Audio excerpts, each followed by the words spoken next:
बहुत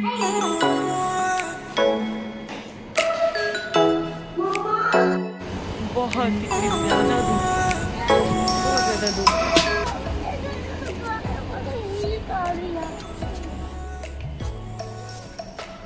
लो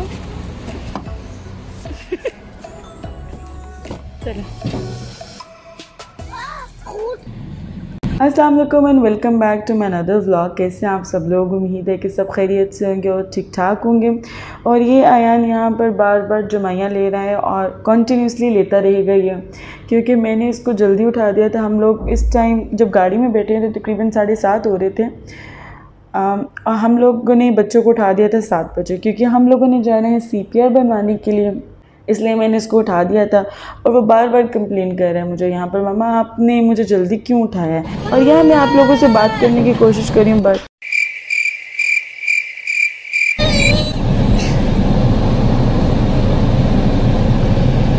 हम लोग CPR बनवाने जा रहे हैं क्योंकि वैक्सीनेशन के लिए CPR चाहिए और यहाँ वैसे भी कोई काम भी CPR के बगैर नहीं हो सकता है। तो बस हम लोग उसी के लिए जा रहे हैं।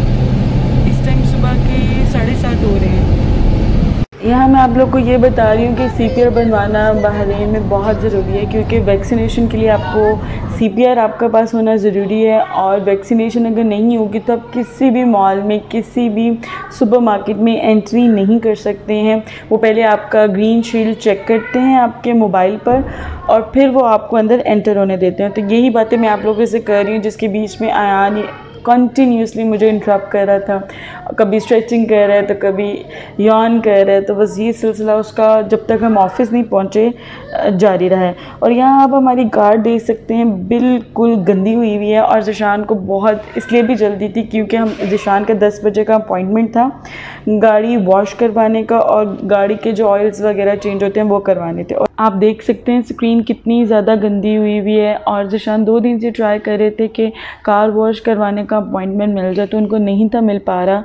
तो फाइनली उनको मिला था। तो उनको इस चीज़ की भी थी कि बस जल्दी जल्दी सारा काम हो जाए। 10 बजे का अपॉइंटमेंट है, मुझे वहाँ पहुँचना है। और अगर आज भी नहीं जा सका तो फिर पता नहीं कब का अपॉइंटमेंट मिलेगा।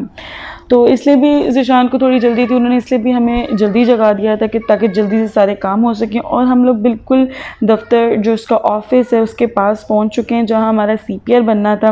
और ये मैं आपको वो दिखा रही हूँ जूम करके। ज़िशान ने मुझे बताया कि ये ऑफिस है जहाँ हमने जाना है। और ये देखें आप विंडो स्क्रीन पर आपको क्लियरली जो बिल्लियाँ हैं ना यहाँ पर बहुत ज़्यादा, उसके आपको पॉज नज़र आ रहे हैं।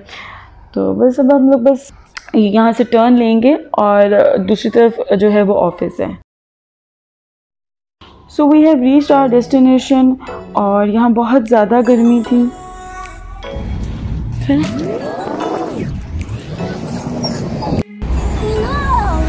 अच्छा, और हम लोग यहाँ बैठ कर इंतज़ार कर रहे हैं अपनी बारी का। और ये ईमान मुझे कॉन्टिन्यूसली तंग कर रही हो ना मम्मा को, कर रही हो कुछ है तंग। चलो अब मैं आपकी बात, अम्मी नहीं बारी। Over here, 2 Arabics are discussing a particular address.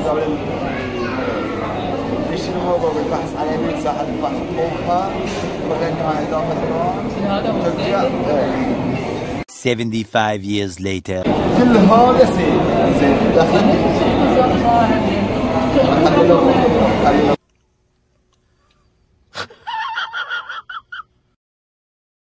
यहाँ ज़िशान आयान को पहले फेंटा निकाल के दिए और फिर ईमान को निकाल के दे रहे हैं। बच्चे बहुत ज़िद कर रहे थे कि हमने कोल्ड ड्रिंक ही पीनी है। हालांकि दोनों ने कुछ नहीं था खाया हुआ और मुझे था कि ये कुछ दूध पी लें या कुछ और इनको ले देते हैं, सैंडविचेस वगैरह। बट उनकी एक ही ख्वाहिश थी कि हमें कोल्ड ड्रिंक पीनी है। तो ज़िशान बस वही उनको निकाल के दे रहे हैं। 43 आयान अली। नहीं येलो नहीं चाहिए।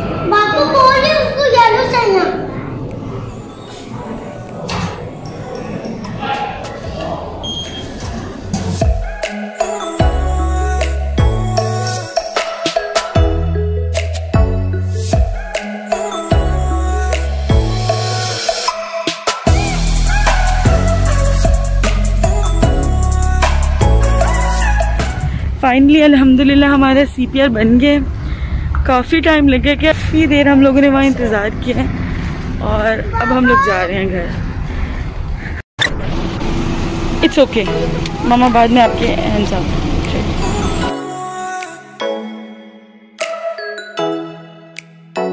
और ये हम तीनों के CPR बन गए हैं। ज़िशान का पहले ही बन चुका हुआ था, उनकी वैक्सीनेशन भी हो चुकी हुई है। और हम लोगों का आज बना है और 3 घंटे लगे उसी वक्त ये आपको बनाकर दे देते हैं जिस दिन आप अप्लाई करते हो। पाकिस्तान में होता है ना, आप ID कार्ड बनवाने जाते हो और आफ्टर 15 डेज़ आपको मिलते हैं और या उससे भी ज़्यादा टाइम प्रोलॉन्ग कर सकता है, मगर यहाँ पर फ़ौरन बना के देते हैं, उसी दिन बना के देते हैं। तो ये बहुत अच्छी बात है। मेरे ख्याल में पाकिस्तान में भी बिल्कुल ऐसे ही होना चाहिए। हम लोग घर आ गए थे और ज़िशान अपनी कार को वॉश करवाने और ऑयल चेंज करवाने चले गए थे। तो पहले हम लोगों ने सोचा रास्ते से कुछ ले लेते हैं, बट ज़िशान कहते हैं मुझे बहुत देर हो रही है, मैं आते वक्त अलबेक लेते हुए आऊँगा।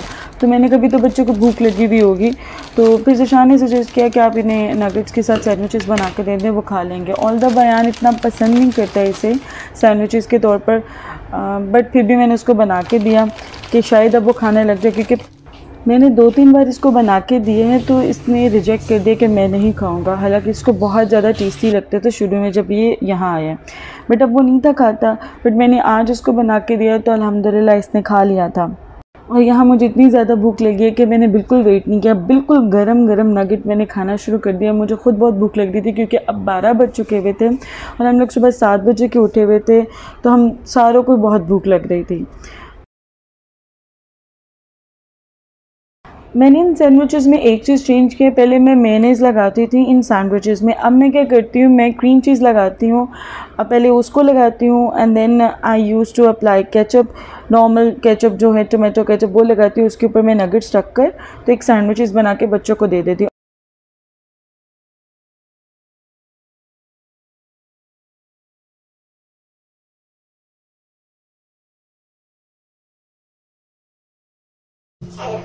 Over here Iman was asking कि मामा और केचप लगा के अंदर, तो मैंने ना केचप के 2 डॉट्स ऊपर लगा दिए कि बेटा केचप लगा दिया, अब इसको ऐसे ही खाना है। उसको इतनी ज़्यादा केचप पसंद है ना कि वो सैंडविचेस खोल के सिर्फ केचप खाती होती है ज़्यादातर। और ये मैं अपना सैंडविच बना रही हूँ क्योंकि मैं नहीं लगाऊंगी क्रीम चीज़, मैंने यहाँ सिंपल केचप और चिली सॉस लगाई है। आते ही मैंने मटन डीप रोस्ट के लिए रख दिया, तो ये मेरा सैंडविच बना, मैं इसको बैठ के खाऊंगी। साथ मैं सोच रही हूँ पहले प्याज छील कर तो उसको ज़रा पिंक कर कर तो मैं हांडी चढ़ा दूँ, तो देखें क्या करती हूँ अभी। और फिर डिसाइड ये हुआ कि मैं सैंडविचेस बाद में खाऊंगी। पहले मैं ऐसे करती हूँ कि प्याज पील कर कर और उन्हें काट कर मैं जो है हड्डी अपनी चढ़ा लूँ, देन मैं आराम से बैठ के सैंडविचेस खाऊंगी। बट ऐसा बिल्कुल नहीं हुआ था। मैंने सैंडविचेस जब प्याज काट लिए साथ साथ हाथ धोकर मैंने सैंडविचेस खाए, साथ साथ मैंने अपने हड्डियाँ का काम करती रही हूँ। और ये यहाँ मैं आलू गोश्त बना रही हूँ। मैंने पहले गरम मसाले डाले हैं जो मैं डालती हूँ, उसके बाद मैंने प्याज डाले, उसको पिंक किया, लहसुन डाल दिया और उसके अंदर मैंने हरी मिर्ची डाल दी। और अब ये मैं मटन डाल रही हूँ डीप रोस्ट किया हुआ।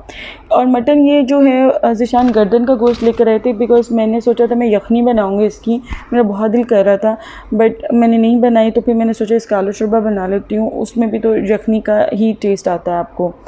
तो फिर बस मैं वो बना रही हूँ इस वक्त यहाँ।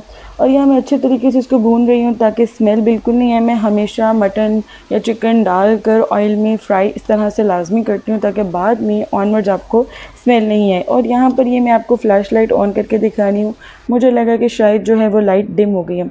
और अब भूनने के बाद मैंने इसके अंदर डाल दिए हैं टमाटर, इसको भूनूंगी। उसके बाद मैंने टर्मरिक पाउडर डाला है, कोरिएंडर पाउडर डाला है और लाल मिर्ची डाली है मैंने और नमक डाला है और ये अदरक डाल दिया। नमक मेरे ख्याल में मैंने लास्ट में डाला था, पहले डाला था कि बाद में डाला था, मुझे याद नहीं। Over here I am preparing for salad, पर कुछ भी नहीं था, प्याज और सिर्फ टमाटर पड़े हुए थे। और मुझे और ज़िशान दोनों को ही खट्टे प्याज प्याज पर नींबू निचोड़ कर और टमाटर पर नींबू निचोड़ कर खाना बहुत अच्छा लगता है। और यहाँ पर जो मैंने किचन सारा साफ़ कर लिया तो मुझे याद है कि मैंने तो आलू शोरबा बना रही हूँ, तो आलू कहाँ है। तो फिर मैं अब आलू छील रही थी और आलू डालूँगी। आलू काफ़ी बड़ा था इसलिए मैंने एक ही आलू लिया है।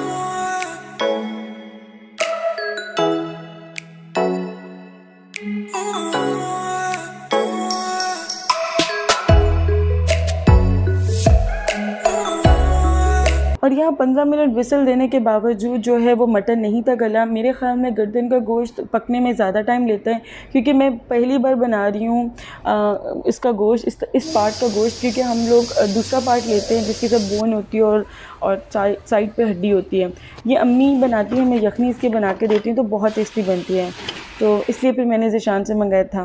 कुछ भी समझ ना आ रही हो ना जब भी मुझे, तो मैं आलू शोरबा बना लेती हूँ। अब आलू नहीं मैं इतने डालती, ये बहुत देर बाद मैंने आलू शोरबा बनाया। मैं बस मटन डाल के उसको भून कर और उसका शोरबा बना लेती हूँ, क्योंकि आलू ज़िशान नहीं पसंद करते हैं आलू शोरबे में, तो इसलिए मैं नहीं डालती हूँ। तो आज बहुत बहुत दिनों बाद मैंने ये बनाया, तो मेरा जैसे जब मैं बना रही थी तब भी मुझे वो मुंह में जायका आना शुरू हो गया था, बिकॉज मुझे बहुत अच्छा लगता है। मुझे जितनी भी यखनी टाइप चीज़ें होती हैं ना वो बहुत अच्छी लगती हैं। और यहाँ पर बहुत अच्छे से बबल्स आ रहे हैं और ये इसने घी छोड़ दिया और आलू शोरबा ऑलमोस्ट रेडी है। थोड़ा मिनट्स मैंने इसको कुक होने दिया था और उसके बाद मैंने इसके ऊपर गरम मसाला डाल दिया था।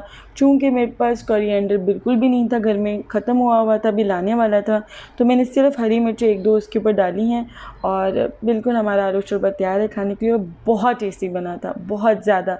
इसमें बिल्कुल यखनी के फ्लेवर्स आ रहे थे, जो अम्मी मुझे यखनी बना के देती हैं बिल्कुल वैसे। बाबू सो रहे क्या ना करूँ? बाबू सो रहे तो खाना सबने खा लिया था और ईमान सो गई थी और वो सो के उठी है, तो मुझे कह रही है बिल्कुल नहीं शोर करें क्योंकि अब बाबा सो रहे हैं, और जबकि ये खुद शोर करती है और मैं इसको कहती हूँ शोर नहीं करना, तो अब मुझे कह रही है कि शोर नहीं करें। So this was all about this vlog. उम्मीद है कि आपको अच्छा लगा होगा। जाने से पहले अगर आपको वीडियो अच्छी लगी है तो लाजमी लाइक करें, और अगर अभी तक आपने सब्सक्राइब नहीं किया मेरे चैनल को तो do subscribe my channel and hit the bell icon to get the notification of my uploaded video. Thank you very much. अल्लाह हाफ़िज़।